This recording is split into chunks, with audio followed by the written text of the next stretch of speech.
And you got to make, but overall, if you tell them this is recorded, it loses the appeal. Okay. And I want education to be exciting. So one of the people I follow very closely is Elon Musk.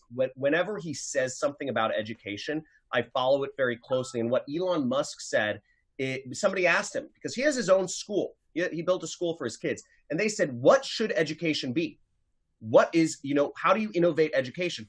He says education should be like a Batman action movie. It should be like Batman with lots of cuts and excitement and special effects. And what I look at this is I'm creating something that's exciting, that makes people excited I interrupt their day and give them an exciting, basically a action movie with, hot girls and helicopters and also training. So I make it fun. The thing is, okay, actually I want to hit a discussion here because we just happened into this. So I hate to make it into another debate, but there's actually something that I've found happens when you turn education into entertainment. It ceases to be educational, and people all they remember is the entertainment.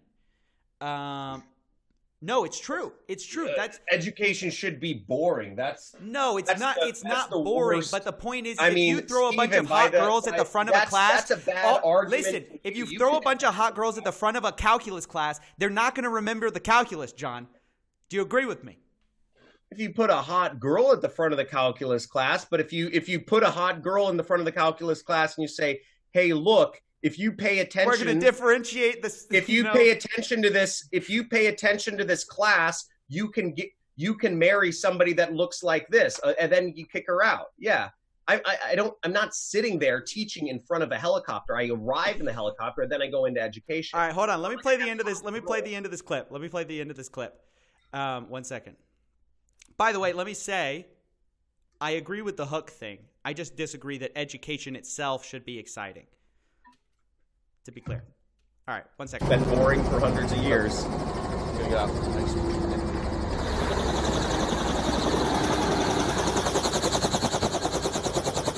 All right, what's up? Check the audio. The webinar starting? Yeah.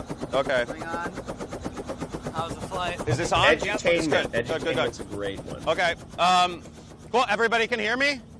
The webinar starting. There it is. And then check this no. out. How many times did you have to do this to get the girl to walk out at the right amount of time and the cash on the table? Again.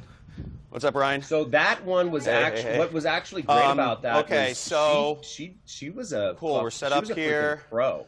So the first time, we did like 5 takes of this whole intro sequence over a period of time because we'd have to we'd have to loop the helicopter around and we had to call flight control. It was a big shoot.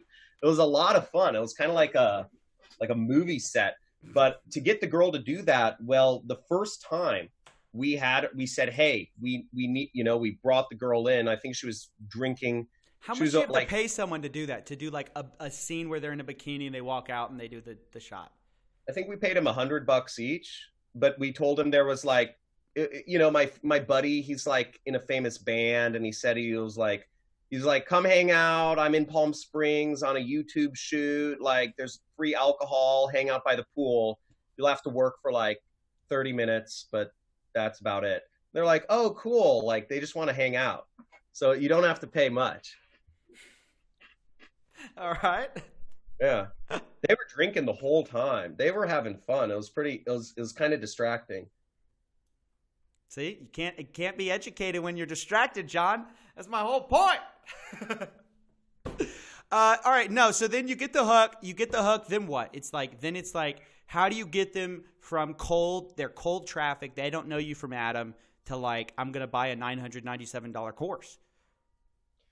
Well, you have to let people know what you're offering them. You're either offering them, better health, better wealth, better relationships, better cooking skills, whatever you're offering them, just to kind of lead them through. And it's all about just figuring out what are people's objections to buying, what are the reasons why people wouldn't buy, and then essentially just addressing every reason that people might not buy. Maybe they don't believe me, right? Maybe they don't believe that I actually make a lot of money or made a lot of money or whatever. Maybe they don't trust that my company will deliver a good like training and support system. Maybe they don't trust that my product actually works. Maybe they believe that I'm a great guy and I've made a lot of money, but they don't believe my training will actually be effective. So I have to address those concerns. Then I also have to address the other concerns, which is, this costs a lot of money. Is this actually worth the price? Or is $1,000 a bad price for this? I have to address other things such as, does this take technical skills, right? Like a lot of people think, skills required. I have to be very technical. Other objections are, is this something I can, is this a short, is it saturated? Yeah, that's a big one. Is this saturated? Have too many people done affiliate marketing, or is there still, like room to make money? So I'm just knocking out all the objections. And if I can convince people that, no, this is a good value.